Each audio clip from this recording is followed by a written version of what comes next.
ఏంటి తెలుగుదేశం పార్టీ లేదా ప్రభుత్వంగా ఈ కేసుని మీరు ఎలా చూస్తున్నారు, ఎలా చూడదలుచుకుంటున్నారు?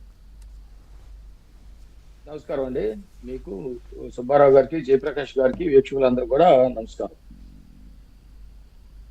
ఈ ప్రభుత్వం వచ్చిన తర్వాత, కూటమి ప్రభుత్వం వచ్చిన తర్వాత రాష్ట్రంలో మీరు చూస్తా ఉన్నారు 2019 నుంచి 24కి ఉన్నటువంటి పరిస్థితులన్నీ కూడా భిన్నంగా మారిపోయినటువంటి పరిస్థితి.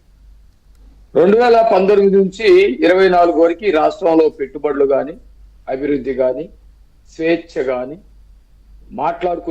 మాట్లాడే స్వతంత్రం కానీ ఏమీ లేవు. ఇప్పుడు ఈ కూటమి ప్రభుత్వం వచ్చిన తర్వాత పరిశ్రమలను తెచ్చే వేట, రాష్ట్రానికి గౌరవ ప్రతిష్టలు పెంచేటువంటి పరిస్థితి, నిరుద్యోగులకి ఉద్యోగాలు కల్పించేటువంటి పరిస్థితి, ఇవన్నీ కూడా చూస్తా ఉన్నాం. అంటే మీరు మాట్లాడిన కేసు విషయానికే నేను వస్తా. ఇవన్నీ కూడా చూస్తా ఉన్నాం. మా ప్రాధాన్యత అది. అయితే జగన్మోహన్ రెడ్డి చేసినటువంటి అరాచకాల మీద మేము ఎక్కడ వదిలేసినట్ట, లేకపోతే కూటమి ప్రభుత్వం పట్టించుకోవట్లేదా అనేటువంటి అవకాశం కూడా లేదు.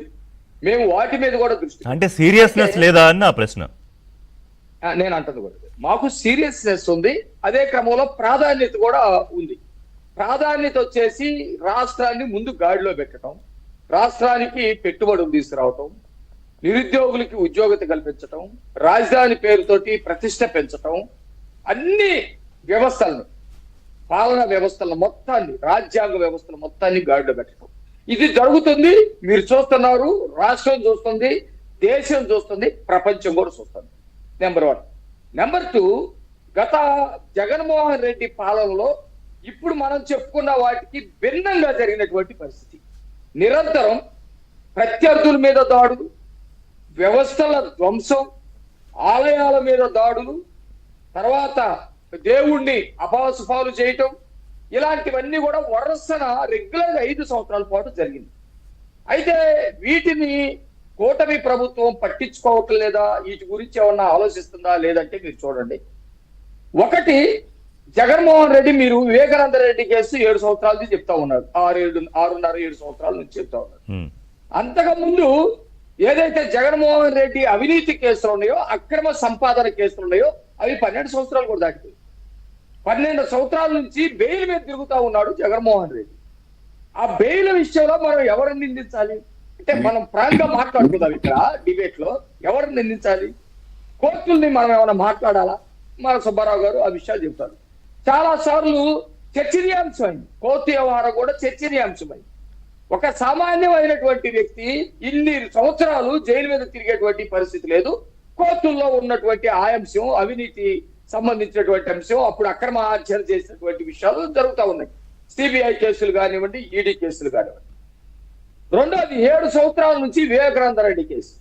వివేకానంద రెడ్డి మర్డర్, దారుణమైనటువంటి మర్డర్. నేను కాదు, జగన్మోహన్ రెడ్డి అన్నటువంటి భాష కానీ రాష్ట్ర ప్రజలందరూ కూడా ఆ రోజు తెలియక ముందే జగన్మోహన్ రెడ్డికి ముందు తెలుసు, వాళ్ళ భార్యకి ముందు తెలుసు, వాళ్ళ భార్యకి జగన్మోహన్ రెడ్డికి అందరికంటే ముందు తెలుసు అనే వ్యవహారం మన రాష్ట్రానికి, దేశానికి ఎప్పటికో తర్వాత తెలుసు. సిబిఐ అనేకమైనటువంటి సాక్ష్యాలు, ఆధారాలు సంపాదించిన తర్వాత ఎవరెవరు నిందితులు, ఎవరెవరు సహకరించినటువంటి వాళ్ళు, ఎవరెవరు ఫోన్ లో మాట్లాడారు, ఏ టైంలో మాట్లాడారు, ఎక్కడికి వెళ్ళారు అనే ఆధారాలన్నీ సేకరించిన తర్వాత మాత్రమే లోకానికి తెలుసు. ఆ లోకానికి తెలియక ముందు జగన్మోహన్ రెడ్డి ఈ హత్యకి కారణం చంద్రబాబు నాయుడు గారు అని చెప్పేసి రాజకీయ లబ్ధి పొంది అధికారంలోకి వచ్చారు. ఈ కేసు కూడా సిబిఐ టేకప్ చేసింది. ఇదే సిబిఐ మీద మా ఎంట పడతారా, మమ్మల్ని అరెస్ట్ చేయాలని చూస్తారని చెప్పేసి వాళ్ళకి సంబంధించినటువంటి రామ్ సింగ్ మీద కానివ్వండి, లేకపోతే ఈ కేసు కోసం పోరాడుతున్నటువంటి సోదరి సునీతారెడ్డి కానీ, వాళ్ళ భర్త కానీ, వాళ్ళకి సంబంధించినటువంటి వాళ్ళ మీద కూడా జగన్మోహన్ రెడ్డి ఏ స్థాయిలో విరుచుకుపడ్డాడో మనం చూసాం.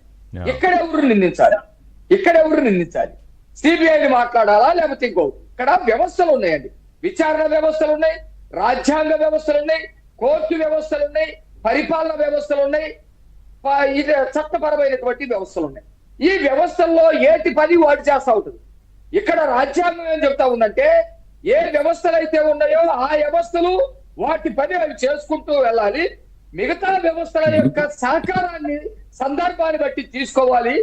మరి కొన్నిసార్లు అయితే మిగతా వ్యవస్థ జోలికి వెళ్ళకూడదని చెప్పేసి మాట్లాడుతూ ఉంది. మేమేం చేస్తాం? మేము వచ్చిన తర్వాత కొన్ని కేసుల విషయం, మేము చేయాల్సిన విషయం, కేసులు కట్టకుండా, కేసుల జోలికి వెళ్లకుండా దోషుల్ని వదిలేసినటువంటి వాటిలో మేము అరెస్టులు చేసాం.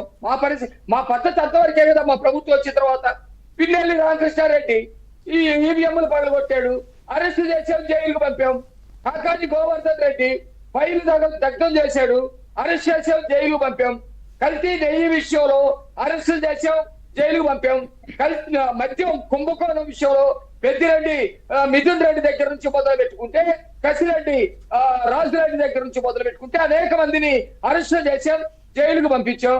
సినీ నటి మీద పోలీస్ అధికారులే వెళ్లి అఘాయిత్యానికి పాల్పడి హింస పెడితే నటి జత్వాని కేసులో, కదంబరి జత్వాని కేసులో ఆలను తీసుకొచ్చి అరెస్ట్ చేశాం.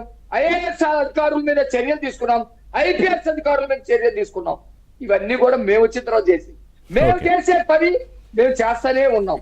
కోర్టుల్లో ఉన్నటువంటి పని, విచారణ సంస్థల దగ్గర ఉన్నటువంటి పని మేమేం చేయాలి? ఓకే, అదే అడుగుతా. అది మీరు ఏమైనా చేయడానికి ఉందా లేదా అనేది ఒకసారి నేను సుబ్బారావు